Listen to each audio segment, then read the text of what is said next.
Bonjour à tous les amis, j'espère que vous allez tous très bien. Nouvelle vidéo preview, Manchester United face à Séville dans ses quarts de finale aller d'Europa League. Voilà, je vais d'abord tout de suite vous dire que ceux qui veulent le pronostic, c'est à la fin, donc n'hésitez pas à avancer. Pour ce qui est des gens qui veulent rester, je vais poser voilà, le contexte de chaque équipe, les actus, etc. Et je vais d'abord rappeler que le gagnant de cette double confrontation, eh ben, ils vont affronter soit la Juventus, soit le Sporting. Donc deux matchs en vue de la demi-finale qui seront quand même compliqués, sachant que le calendrier reste toujours chargé. Donc voilà, ça va être très chaud de ce côté-là pour se qualifier en finale. Mais bon, Manchester, eux en championnat, ils arrivent toujours bien à gagner, surtout à Old Trafford. Victoire 2-0 samedi. Voilà, quand même nette domination, 29 tirs, 11 cadrés. C'est juste peut-être la petite réserve que j'ai. Voilà, on cadre 11 fois, même avec un très bon Pickford, quand tu cadres 11 fois, voilà, tu dois marquer plus que 2 buts. Les buteurs, c'est Scott McTominay et Anthony Martial, d'ailleurs, sur une passe de Marcus Rashford. Martial, ça me fait plaisir parce que voilà, il revient, il remarque direct, c'est bien pour sa confiance et c'est bien en vue d'un match en Europe. Sachant que d'ailleurs, Martial, lui, a joué à Séville en prêt la saison dernière, donc ça va peut-être voilà, ça va peut-être le motiver à peut-être voilà, mettre un but ou deux demain. Voilà, je reviens sur ce match. Manchester a sécurisé les points pour revenir à égalité de points avec Newcastle. Donc voilà, ils sont quatrième, troisième. Voilà, ça dépend un peu du goal average. Mais bon, il faut quand même faire gaffe à Tottenham qui est toujours derrière avec seulement 3 points de retard, mais peut-être 6 si Manchester et Newcastle bah, voilà, gagnent leur match en retard.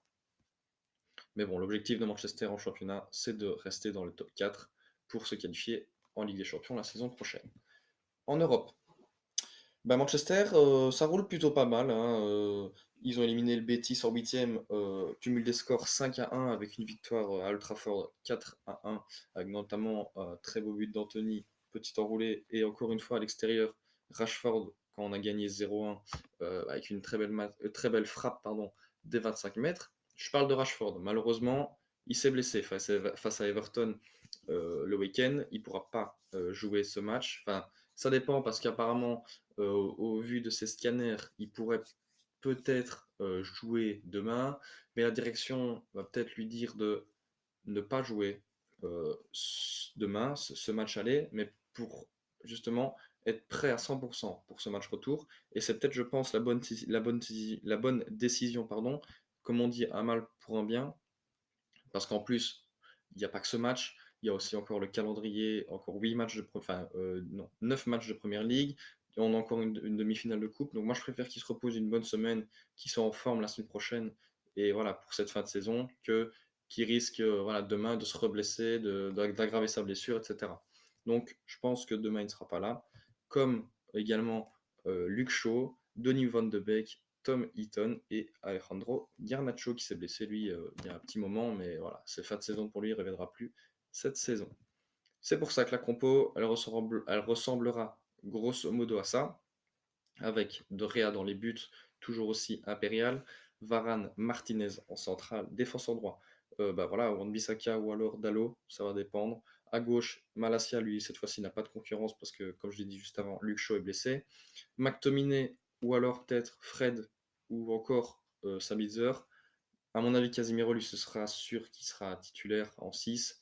Voilà, peut-être, à mon avis, McTominay, Fred ou Sabitzer avec lui. La ligne offensive, Anthony, Bruno Fernandez et Jadon Sancho, qui lui aussi d'ailleurs a délivré une passe dès ce week-end pour McTominay justement.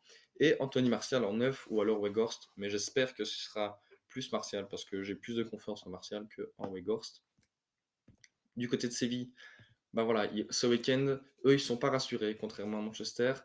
Ils ont encore laissé partir des points, alors que voilà, comme vous pouvez le voir, si vous regardez bien, ils gagnent 2-0 à domicile jusqu'à la 88e, et puis ils se prennent 2 buts en 4 minutes.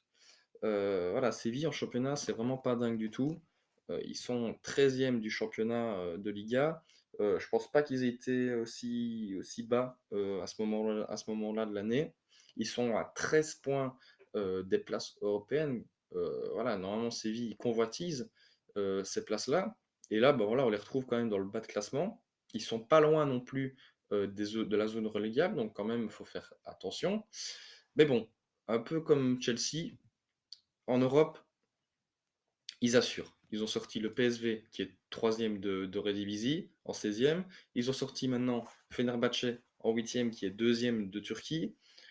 Voilà, même s'ils font pas les plus grands matchs, à chaque fois ils assurent. En même temps, ils ont quand même gagné 5 ou 4 5 fois, je sais plus, l'Europa League. Donc ils ont cette expérience qui leur sert pour beaucoup parce que maintenant ils ne sont plus obligés de faire des grands matchs pour gagner.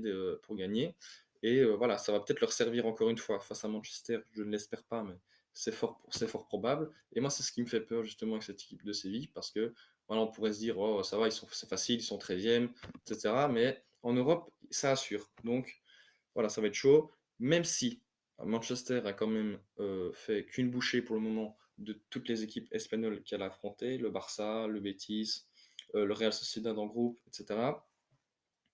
Donc voilà, ça va être chaud. En Europe, Séville, c'est solide. Maintenant, il faut le savoir, il faut les contrer à leur propre jeu en faisant un match de patron avec beaucoup plus d'expérience qu'eux. Séville également a des blessés, Juan Jordan et Jesus Corona, le Mexicain. Au niveau de la compo de Séville, ce sera Bounou dans les cages, Guedelj et Badé en centrale, Montiel et Acuna, les deux latéraux champions du monde, seront forcément titulaires. Rakitic, Fernando en, en 6, en double récupérateur. La ligne offensive, Brian Gill, Souzo et Lucas Ocampos. Et en pointe, le grand Youssef Nessiri. Les cotes de ce match, Manchester United à domicile largement favori, 1,36. Le nul qui est à 4,75. Et Séville à l'extérieur qui est à 9. Au niveau de mon pronostic, je vois une victoire nette et précise de Manchester.